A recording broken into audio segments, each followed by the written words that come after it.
સમુદાય આધારિત સ્વાસ્થ્ય અને પ્રાથમિક સારવારના મોડ્યુલમાં આપનું સ્વાગત છે। આ મોડ્યુલના અંત સુધીમાં તમે આ કરી શકશો। સમુદાય આધારિત આરોગ્ય અને પ્રાથમિક સારવાર વિશે તમે કહી શકશો। આપદા દરમિયાન સમુદાયની જરૂરિયાતોનું મૂલ્યાંકન કરવાનું મહત્વ સમજાવી શકશો। સ્વયંસેવકની ભૂમિકા અને જવાબદારીઓ સમજાવી શકશો અને અસરકારક સંચારના સિદ્ધાંતો વ્યાખ્યાયિત કરી શકશો।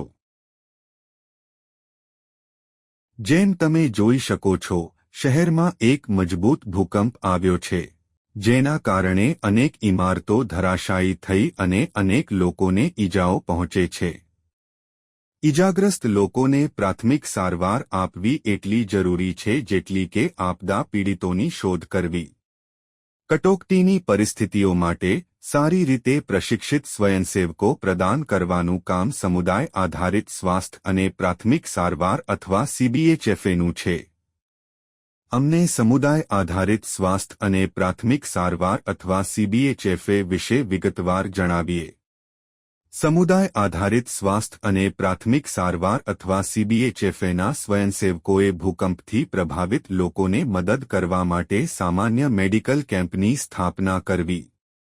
સામાન્ય રીતે CBHFAનું કામ તેના સભ્યોને નિયમિત ધોરણે તેમના સ્વાસ્થ્યની કાળજી કેવી રીતે રાખવી તે શીખવીને સમુદાયને મજબૂત કરવાનું છે। જે સ્વયંસેવકો સારી રીતે તૈયાર હોય છે તેઓ આપદા પરિસ્થિતિનો સામનો કરવામાં મદદ કરતા હોય છે। આ સિદ્ધાંત વર્ગખંડમાં શીખવા અને સમુદાયમાં લાગુ કરવામાં ખૂબ સરળ છે। સમુદાયોએ આરોગ્ય અને પ્રાથમિક સારવાર સંબંધિત પ્રવૃત્તિઓ વિશે જાગૃત હોવું જોઈએ। આ પ્રક્રિયામાં સ્વયંસેવકો મહત્વપૂર્ણ ભૂમિકા ભજવે છે। વ્યક્તિ સમુદાયમાં સ્વસ્થ જીવન અને વર્તનને પ્રોત્સાહન આપીને રોલ મોડેલ તરીકે કાર્ય કરે છે। ભલામણ કરેલ અભ્યાસક્રમોમાં જરૂરી તાલીમ પૂર્ણ કર્યા પછી સ્વયંસેવક સમુદાયમાં વિવિધ પ્રાથમિક સારવાર, આરોગ્ય અને સલામતી ક્ષેત્રોમાં સક્રિય રીતે કામ કરીને આ સિદ્ધાંતને કેવી રીતે લાગુ કરવો તે શીખે છે। ચાલો હું મારા એક સ્વયંસેવક મિત્રને આપત્તિ દરમિયાન સમુદાયની જરૂરિયાતોને સુનિશ્ચિત કરવાનું મહત્વ સમજાવવા કહું। હેલો, શું તમે સંકટના આ સમયમાં સ્વયંસેવકની મદદ માટેનું તર્ક ટૂંકમાં સમજાવી શકશો? હા, ચોક્કસ।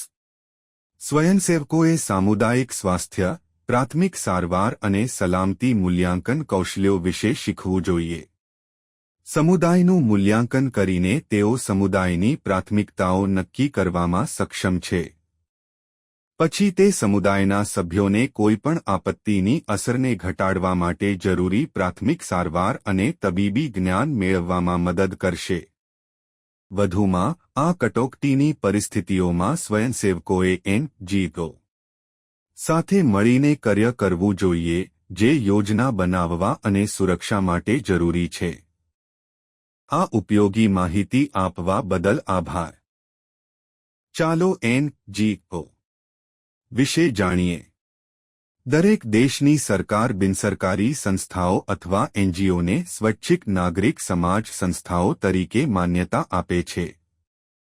વિશ્વના લગભગ દરેક દેશમાં નેશનલ રેડ ક્રોસ અથવા રેડ ક્રેસન્ટ સોસાયટી છે। નેશનલ સોસાયટી આંતરરાષ્ટ્રીય રેડ ક્રોસ અને રેડ ક્રેસન્ટ ચળવળનો એક ભાગ છે। નેશનલ સોસાયટી દરેક દેશમાં જાહેર સત્તાવાળાઓને સમર્થન આપે છે। ભારતમાં અન્ય ઘણી NGO છે જેમ કે ગુંજ, સ્માઇલ ફાઉન્ડેશન, ક્રાય, નાની કલી, કેર અને બીજી ઘણી બધી। આપત્તિ વ્યવસ્થાપનમાં આ બિનસરકારી સંસ્થાઓ NGO બચાવ કામગીરી હાથ ધરે છે, કામચલાઉ આશ્રયસ્થાનોની વ્યવસ્થા કરે છે, આરોગ્ય શિબિરો સ્થાપે છે અને ખોરાક અને પાણીનો પુરવઠો પૂરો પાડે છે। રાષ્ટ્રીય સમાજ દેશભરમાં વિવિધ સ્થાનિક શાખાઓથી બનેલો છે। સભ્યો અને સ્વયંસેવકો સ્થાનિક શાખા બનાવે છે। રાષ્ટ્રીય સમાજની કેટલીક ફરજો અને જવાબદારીઓ હોય છે જે તેમણે પૂરી કરવાની હોય છે। ચાલો હું તમને તેમના વિશે કહું। રાષ્ટ્રીય સમાજની ફરજો અને જવાબદારીઓમાં સશસ્ત્ર સંઘર્ષો અને કુદરતી આફતો જેવી પરિસ્થિતિઓમાં માનવતાવાદી સહાય પૂરી પાડવાનો સમાવેશ થાય છે. તેના સ્વયંસેવકો ઘણીવાર ઘટના સ્થળે પહોંચનારા પ્રથમ હોય છે અને તે સમુદાયોમાં સક્રિય રહે છે. સમુદાય આધારિત સ્વયંસેવકો પણ વિકાસ કાર્યમાં મહત્વની ભૂમિકા ભજવે છે. આમાં આપત્તિ સજ્જતા કાર્યક્રમો, આરોગ્ય અને સંભાળની પ્રવૃત્તિઓ, રક્તદાન ઝુંબેશ અને માનવીય મૂલ્યોના પ્રચારનો સમાવેશ થાય છે. એનસીસીટ જેવા યુવા સંગઠનો અને નહેરુ યુવા કેન્દ્ર જેવા અન્ય સમુદાય સ્વયંસેવકો પણ કટોકટીની પરિસ્થિતિઓમાં સક્રિય રહે છે. ચાલો મોટી કટોકટી દરમિયાન આપત્તિ વ્યવસ્થાપનમાં સમુદાયના એકત્રીકરણની ભૂમિકાને સમજીએ. આપત્તિઓ માનવસર્જિત અથવા કુદરતી ઘટનાઓ છે. આ આફતો ઘણીવાર એટલી મોટી હોય છે કે તે સમુદાયની તેમને પ્રતિસાદ આપવાની ક્ષમતા કરતાં વધી જાય છે. દરેક આપત્તિની સમુદાય અને વ્યક્તિઓના સ્વાસ્થ્ય પર અલગ અલગ અસરો દેખાય છે. વિવિધ પ્રકારની આપત્તિઓ માટે સમુદાયો વિવિધ નબળાઈઓ ધરાવે છે. જો કે, સ્વયંસેવકોએ આ આપત્તિઓ માટે તેમના સમુદાયોની નબળાઈઓને સમજવી જોઈએ. સ્વયંસેવકોએ અસરકારક પ્રથમ સહાય પૂરી પાડવી જોઈએ. સ્વયંસેવકોએ જાણવું જોઈએ કે તેમના સમુદાયના અસરગ્રસ્ત સભ્યોને મનોવૈજ્ઞાનિક અને સામાજિક સહાય કેવી રીતે પ્રદાન કરવી. આ ઉપરાંત, લોકોએ આપત્તિ વિશે વધુ જાગૃત થવું જોઈએ. તેમણે આપત્તિના પ્રભાવ પર નિયંત્રણ રાખવા માટે યોગ્ય સ્વચ્છતા રાખવા, સ્વચ્છ પાણીનો ઉપયોગ કરવો જોઈએ અને સારી સ્વચ્છતા જાળવવી જોઈએ, મચ્છરદાનીનો ઉપયોગ કરવો જોઈએ અને આપત્તિઓની અસરોને દૂર કરવા માટે રસીકરણ કરાવવાની આદત બનાવી રાખવી જોઈએ. ચાલો હવે સ્વયંસેવકોનું મહત્વપૂર્ણ કાર્ય જોઈએ જે પીડિતોના જીવ બચાવવામાં સક્રિય ભૂમિકા ભજવતા હોય છે. આપત્તિ પહેલા સ્વયંસેવકો માટેના મહત્વપૂર્ણ કાર્યોમાં નીચેનાનો સમાવેશ થાય છે. પ્રાથમિક સારવાર અને આપત્તિ માટે પ્રશિક્ષિત અને તૈયાર રહો. તમારે જાણવું જોઈએ કે આપત્તિમાં નિર્ણાયક માનવ અને ભૌતિક સંસાધનો ક્યાંથી મળશે. માનવશક્તિ પ્રદાન કરતા સ્થાનિક સત્તાવાળાઓ સાથે સંપર્ક સ્થાપિત કરો. ભૌતિક સંસાધનો જેમ કે પાણી અને ખોરાક, કનેક્ટિવિટી સંસાધનો અને આવશ્યક આરોગ્ય સેવાઓ જેમ કે પ્રાથમિક સારવાર અને આરોગ્ય સુવિધાઓ જેવા મહત્વપૂર્ણ સંસાધનો પ્રદાન કરશે.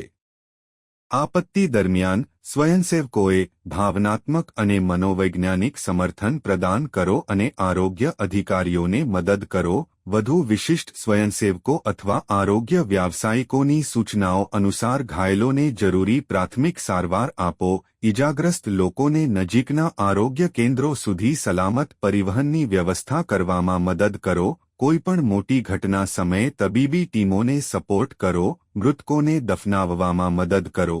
કામચલાઉ આશ્રયસ્થાનોમાં લોકોને મદદ કરો. સલામતીની ખાતરી કરવા માટે અન્ય સ્વયંસેવકો, સ્થાનિક અધિકારીઓ અને સમુદાયના સભ્યો સાથે વાત કરો. રાહત સામગ્રીનું વિતરણ કરો અને અન્ય સ્વયંસેવકોને પ્રોત્સાહિત કરો અને ટેકો આપો.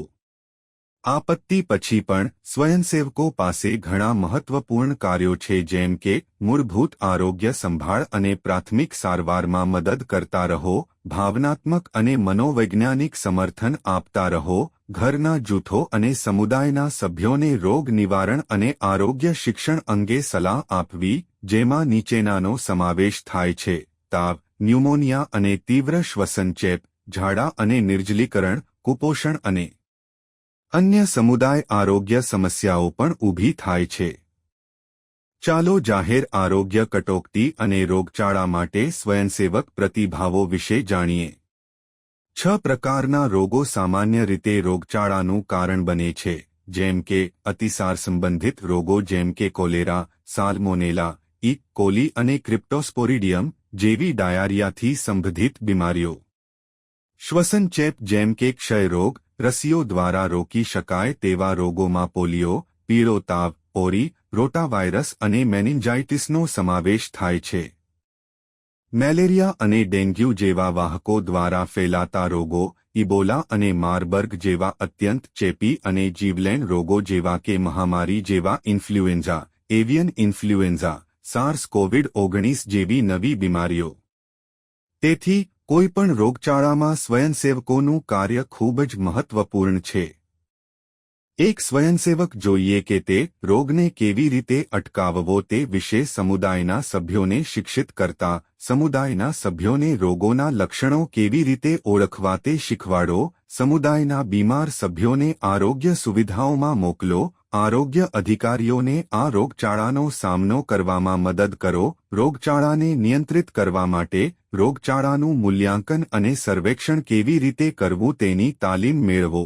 સમુદાયના નેતાઓ સાથે મળો અને જાણો કે તેઓ રોગચાળા વિશે શું જાણે છે અને તેઓએ કઈ યોજનાઓ તૈયાર કરી છે. સામૂહિક રસીકરણ અભિયાનો વિશે આરોગ્ય સુવિધાના સભ્યો સાથે વાત કરો. પૂછો કે સ્વયંસેવકો તેમને મદદ કરવા શું કરી શકે છે. આ જવાબદારીઓને સફળતાપૂર્વક નિભાવવા માટે અસરકારક સમુદાય પહોંચની જરૂર છે. સ્વયંસેવકોને સમુદાયના સભ્યોના સાથે કઈ રીતોથી વાતચીત અને સહયોગ કરવો જોઈએ. જેની બેઠકો સમુદાયના મૂલ્યાંકન અને આગળની કાર્યવાહી કરવાની સાથે સાથે કઈ રીતો આવે છે. સંપર્કને અસરકારક રીતે જાળવવા માટેના કેટલાક સિદ્ધાંતો છે, જેમ કે વાતચીત કરતી વખતે સ્થાનિક ભાષાનો ઉપયોગ કરવો, ભાવનાત્મક રીતે જોડવાનો પ્રયાસ કરો અને એક પરિપક્વ, પ્રશિક્ષિત અને જાણકાર વ્યક્તિ બનો. અત્યાર સુધી અમે સમજી ગયા છીએ કે સ્વયંસેવકોને કટોકટીની સ્થિતિમાં પ્રાથમિક સારવાર અને સમુદાયના સ્વાસ્થ્ય વિશે તાલીમ આપવાની જરૂર છે. ચાલો હવે જાણીએ કે ઈજાથી બચવા માટે મૂળભૂત પ્રાથમિક સારવાર કેવી રીતે કરવી. પ્રાથમિક સારવારની કામગીરીના 4 તબક્કા છે, જેમ કે મૂલ્યાંકન કરવું, એક યોજના બનાવવી, અમલીકરણ અને તપાસ કે પરીક્ષણ કરવું. તેના વિશે વધુ જાણવા માટે દરેક પગલા પર પોઇન્ટરને ખેંચો. કોઈપણ આપદા વખતે પ્રથમ સ્વયંસેવકો માટે આવશ્યક છે પરિસ્થિતિનું મૂલ્યાંકન કરવું જોઈએ અને ખતરાની તપાસ કરવી જોઈએ, જેમ કે વ્યક્તિ સુધી દોડતા પહેલા સલામતી તપાસ કરો છે. વ્યક્તિની સ્થિતિનું મૂલ્યાંકન કરો, ઈજાઓ માટે તપાસ કરો અને આઘાત અથવા માનસિક આઘાતના ચિહ્નો માટે આકારણી કરો. યોજના બનાવવા માટે સ્વયંસેવકે મદદ માટે કોલ કરવો જોઈએ અથવા તબીબી અથવા વ્યાવસાયિક મદદ માટે કોલ કરવા માટે કોઈની સાથે વાત કરવી જોઈએ. સ્વયંસેવક તરીકે તમારે પ્રાથમિક સારવાર કેવી રીતે પૂરી પાડવી તેની યોજના બનાવવી જોઈએ, જેમ કે પ્રારંભિક અથવા પ્રારંભિક મૂલ્યાંકનના આધારે જ્યાં સુધી વ્યાવસાયિક મદદ ન મળે ત્યાં સુધી શું કરવું તેની યોજના બનાવો. તમે જે જાણો છો અને તમારી પાસે જે કૌશલ્યો છે તેના આધારે તમે કેટલી મદદ કરી શકો છો તે નક્કી કરો. સ્વયંસેવક તરીકે તમારી સલામતીની ખાતરી કરો. સ્વયંસેવક નીચેની રીતે પ્રાથમિક સારવાર આપશે. પ્રારંભિક મૂલ્યાંકનના આધારે જીવલેણ કટોકટીઓ અને અમુક ઈજાઓ માટે પ્રથમ સહાય પૂરી પાડો. જો કટોકટી સેવાઓ ટૂંક સમયમાં આવવાની છે તો ઈજાઓ ખોલશો નહીં, સુરક્ષા પ્રદાન કરો અને મદદની રાહ જુઓ. વ્યક્તિ અને પરિવાર સાથે વાત કરીને મનોવૈજ્ઞાનિક પ્રાથમિક સારવાર પૂરી પાડો અને લોકોને જણાવો કે શું થઈ રહ્યું છે અને તમે શું કરી રહ્યા છો. સ્વયંસેવકે નીચે પ્રમાણે પ્રાથમિક સારવારની ક્રિયાઓનું મૂલ્યાંકન કરવું જોઈએ. ખાતરી કરો કે તબીબી અથવા વ્યાવસાયિક મદદ ઝડપથી આવી રહી છે. ખાતરી કરો કે દૃશ્ય સુરક્ષિત છે. જો તે શક્ય ન હોય તો મદદ મેળવવાનું અને શક્ય તેટલી કાળજીપૂર્વક વ્યક્તિને ખસેડવાનું વિચારો. પ્રારંભિક આકારણીમાં કરવામાં આવેલ કામની પુનઃ ચકાસણી, તપાસવું કે પટ્ટીઓ હજી પણ સ્થાને છે અને રક્તસ્રાવ બંધ થઈ ગયો છે. જો નહીં તો હાલની ડ્રેસિંગને દૂર કરશો નહીં, પરંતુ ફક્ત વધુ ડ્રેસિંગ ઉમેરો અને દબાણ કરો. વ્યક્તિ બેભાન છે કે નહીં તે તપાસવું અને જીવન બચાવવાના સામાન્ય પગલાં લેવા. ક્લિનિક અથવા આરોગ્ય કેન્દ્ર સંભાળ પૂરી પાડશે તે શોધવું. પીડિતાની સ્થિતિ વિશે પરિવાર અને સંબંધીઓને જાણ કરવી. સ્વયંસેવકો ઘણી રીતે મદદ કરી શકે છે. સ્વયંસેવકો ઘટના સ્થળેથી ખતરાને દૂર કરીને પીડિતોની સલામતીની ખાતરી કરવામાં બચાવ કાર્યકરોને મદદ કરી શકે છે. સ્વયંસેવકો ઇજાગ્રસ્તોને હાથ વડે અથવા સ્ટ્રેચર પર લઈ જવા માટે બચાવ કાર્યકરોને મદદ કરી શકે છે. તેઓ ઘાયલ પીડિતોને ડ્રેસિંગ અને સ્થિર કરવામાં મેડિકલ ફર્સ્ટ રિસ્પોન્ડર્સ અથવા MFRને પણ મદદ કરી શકે છે. સ્વયંસેવકોએ ધ્યાન રાખવું જોઈએ કે કેટલાક દર્દીઓને એવી પરિસ્થિતિઓ હોય છે કે જેને વધુ ઈજાને રોકવા માટે વિશેષ તકનીકોની જરૂર હોય છે. આવી સ્થિતિમાં ડોક્ટર અથવા ચિકિત્સકની રાહ જુઓ. સ્વયંસેવકો તબીબી કાર્યકરોને મૂળભૂત જીવન સહાય પ્રણાલી જાળવવામાં પણ મદદ કરી શકે છે.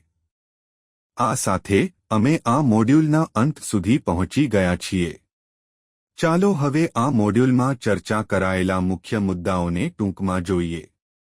સમુદાય આધારિત સ્વાસ્થ્ય અને પ્રાથમિક ચિકિત્સા અથવા CBHFA એ એક પ્રોગ્રામ છે જે કટોકટીના સમયે લાયક સ્વયંસેવકો પૂરા પાડે છે. CBHFA એ સમુદાયના રહેવાસીઓને નિયમિત ધોરણે તેમના સ્વાસ્થ્યની કાળજી લેવા માટે પ્રોત્સાહિત કરીને સમુદાયને મજબૂત કરવાનો ઉદ્દેશ્ય ધરાવે છે. સ્વયંસેવક તેના સમુદાયનું મૂલ્યાંકન કરવા અને પ્રાથમિક સારવાર અને આરોગ્યના રક્ષણના મહત્વની પ્રશંસા કરવા સક્ષમ હોવા જોઈએ. રાષ્ટ્રીય સમાજો અથવા NGOને સ્વૈચ્છિક નાગરિક સમાજ સંગઠનો તરીકે માન્યતા આપે છે. વિશ્વના લગભગ દરેક દેશમાં નેશનલ રેડ ક્રોસ અથવા રેડ ક્રેસન્ટ સોસાયટી છે. સ્વયંસેવકો તેમના સમુદાયના અસરગ્રસ્ત સભ્યોને મનોવૈધાનિક સામાજિક સમર્થન આપવા સક્ષમ હોવા જોઈએ. સ્વયંસેવકે સમુદાયના સભ્યોને રોગ નિવારણ અને રોગના ચિહ્નો અને લક્ષણોને ઓળખવા વિશે શિક્ષિત કરવું જોઈએ. અસરકારક સંદેશાવ્યવહારના સિદ્ધાંતોમાં સ્થાનિક ભાષાનો ઉપયોગ, ભાવનાત્મક રીતે જોડાણ કરવાનો પ્રયાસ કરવો અને પરિપક્વ, સુશિક્ષિત અને સારી રીતે પરિચિત હોવાનો સમાવેશ થાય છે. મૂળભૂત પ્રાથમિક સારવાર પ્રક્રિયાઓમાં 4 પગલાંઓ હોય છે, એટલે કે મૂલ્યાંકન, આયોજન, અમલીકરણ અને તપાસ. હવે તમારી સમજ ચકાસવાનો સમય છે. આપેલ પ્રશ્નોના જવાબ આપો. દરેક પ્રશ્ન માટે સમાન ગુણ નક્કી કરવામાં આવ્યા છે. આ મોડ્યુલમાં સફળ થવા માટે તમારે ઓછામાં ઓછા 60% માર્ક્સ હાંસલ કરવા આવશ્યક છે. આપેલા પ્રશ્નોને ધ્યાનથી વાંચો અને યોગ્ય વિકલ્પો પસંદ કરો.